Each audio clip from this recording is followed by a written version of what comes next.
Quelles sont les tendances en matière de private equity? Quel est l'état du marché? On en parle tout de suite avec mon invité Franck Teillat, cofondateur de TF Associés. Franck Teillat, bonjour. Bonjour Arnaud. Alors aujourd'hui, on est dans un contexte politique incertain. Quel est l'état du marché dans ce contexte du private equity? Quelles sont les principales tendances?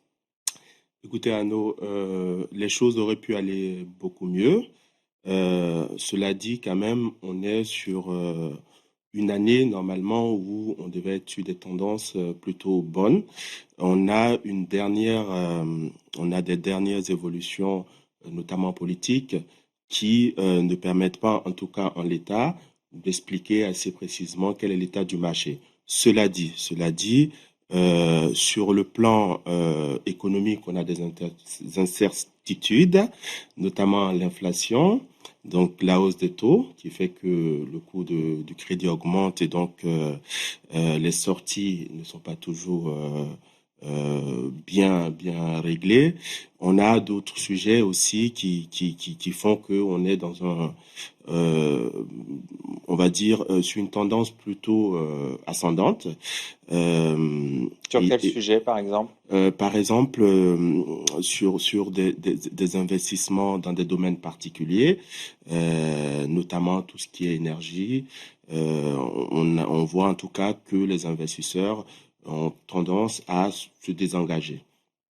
Alors, à cela s'ajoute aussi donc la crise politique.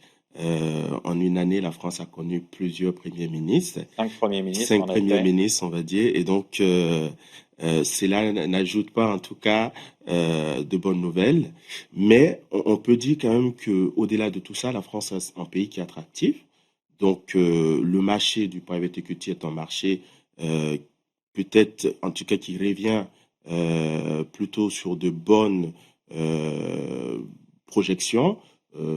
Depuis le Covid, on sait que les gens s'engagent un peu plus. Alors, Qu'est-ce donc, qui vous fait dire que le marché reste attractif pour les investisseurs financiers? on est un pays qui plaît en termes d'investissement. On a des infrastructures qui sont solides. On a des talents, d'excellents talents. On a une main-d'œuvre qui est très qualifiée. On a des rendements aussi qui sont intéressants. Donc, tout ça, c'est des aspects positifs qui, en tout cas, permettent de dire qu'on est sur un marché plutôt stable. Après, il y a des points aussi négatifs. Quels sont pour vous les moteurs pour justement aller dans des tendances plus vertueuses dans le marché du private equity? Alors, le moteur, le numéro un, c'est que la France reprenne son rôle et qu'elle devient à nouveau très attractive. Vous voyez que dans l'actualité, on a une dégradation de la note de la France. Je me rappelle en 2013, quand il y a eu la première dégradation de son triple A, c'était un scandale à l'époque. Aujourd'hui, on passe de AA- à A+. Donc, c'est ce qui, en tout cas, n'encourage pas donc les investissements étrangers. Et puis surtout, il y a la question de la fiscalité, il y a la question des normes qu'il faut revoir. Pour vous, la fiscalité, c'est un gros sujet? Alors, c'est un gros sujet. En l'état, on peut dire que tout va bien parce qu'on n'est pas les moins bien lotis. En revanche, quand on regarde un peu l'instabilité et en tout cas les projections politiques, notamment la possibilité de fiscaliser les plus riches ou l'augmentation de l'IS, ce sont des points qui font qu'on n'a pas de visibilité sur le point fiscal. Là-dessus, j'imagine que les investisseurs sont dans l'attente du prochain gouvernement et des premiers arbitrages pour voir justement quels seront les choix en matière de fiscalité. Oui. Alors, ils attendent impatiemment parce que on est sur des sujets qui ont un impact réel sur la rentabilité, parce que c'est pas le même point quand on est sur 25% d'IS que quand on est sur 35% et autres. Et puis surtout sur les questions de taxation des investissements. Donc oui, les investisseurs sont dans les starting blocks, ils attendent.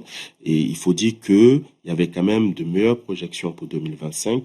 C'est vrai que la dernière dissolution a peut-être un peu de trop. Cela dit, wait and see, on attend. Quelles seraient les bonnes mesures? Les bonnes mesures, ce serait déjà, je pense, de les rassurer, de relancer un petit peu l'économie par des mesures plutôt concrètes, peut-être soit de stabiliser la fiscalité, ou en tout cas de donner des gages qui donneraient confiance aux investisseurs.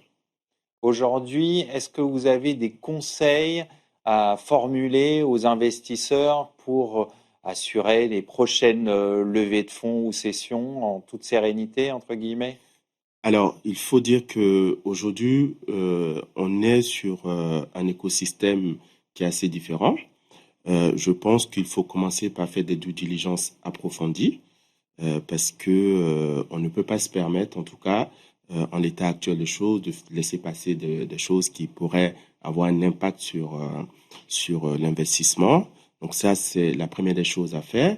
Pour les levées de fonds, donc pour ceux qui souhaitent lever des fonds, je pense qu'on peut aller sur des BSAR, donc c'est des bons de souscription à investissement rapide, qui permettent de lever des fonds, mais de laisser la valorisation dans le temps. Donc, de mettre des conditions qui permettraient en tout cas de pouvoir indexer les valorisations sur des événements futurs à venir, des événements futurs.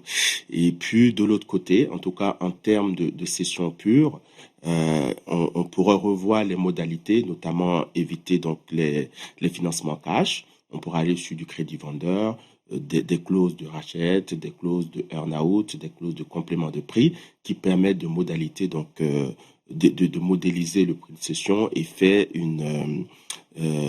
un deal qui respectera en tout cas un équilibre aussi bien pour les cédants que pour les cessionnaires.